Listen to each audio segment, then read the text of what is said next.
प्रकाशित वाक्य 1 अध्याय का 5 वचन।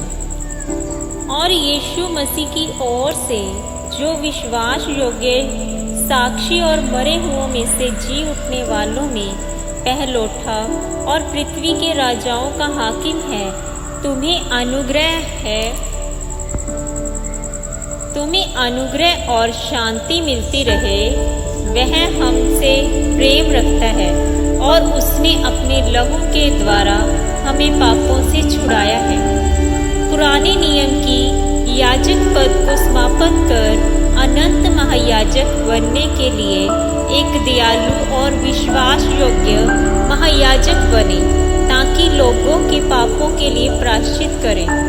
हमारी निर्बलताओं में हमारे साथ दुखी होने वाला दयालु और मददगार और महायाजक, इसलिए जब हमारा ऐसा बड़ा महायाजक है जो स्वर्गों से होकर गया है, अर्थात परमेश्वर का पुत्र यीशु, तो आओ हम अपने अंगीकार को दृढ़ता से थामे रहें, क्योंकि हमारा ऐसा महायाजक नहीं जो हमारी निर्बलताओं में हमारे साथ दुखी न हो सके, वरन वह सब बातों में हमारे समान परखा तो गया तो भी निष्पाप निकला।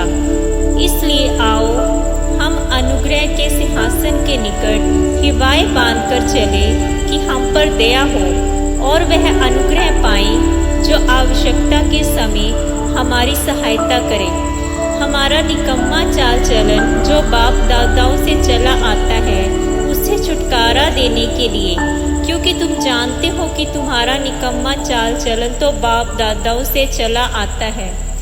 उससे तुम्हारा छुटकारा चांदी सोने अर्थात नाशवान वस्तुओं के द्वारा नहीं हुआ, पर निर्दोष और निष्कलंक मेमने अर्थात मसीह के लहू के द्वारा हुआ। हमें पाप की दास्तव से मुक्त करने के लिए हम जानते हैं कि हमारा पुराना मनुष्यत्व उसके साथ क्रूस पर चढ़ाया गया, ताकि पाप का शरीर व्यर्थ हो जाए और हम आगे को पाप के दास्तव में ना रहें, क्योंकि जो मर गया वह पाप से छूटकर धर्मी ठहरा, जिससे हम पापों के लिए मरकर धार्मिकता के लिए जीवन बिताएं। वह गाली सुनकर गाली नहीं देता था और दुख उठाकर किसी को भी धमकी नहीं देता था, पर अपने आप को सच्चे न्याय के हाथ में सौंपता था।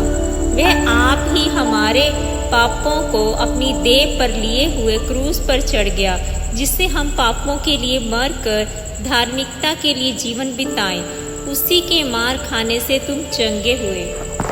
प्रभु का धन्यवाद करते हैं कि परमेश्वर ने आज का दिन दिखाया है, और ये हमारा 5वां पाठ है, तो आप शेयर करें ताकि और भी लोग सीखें। प्रभु आपको आशीष दे।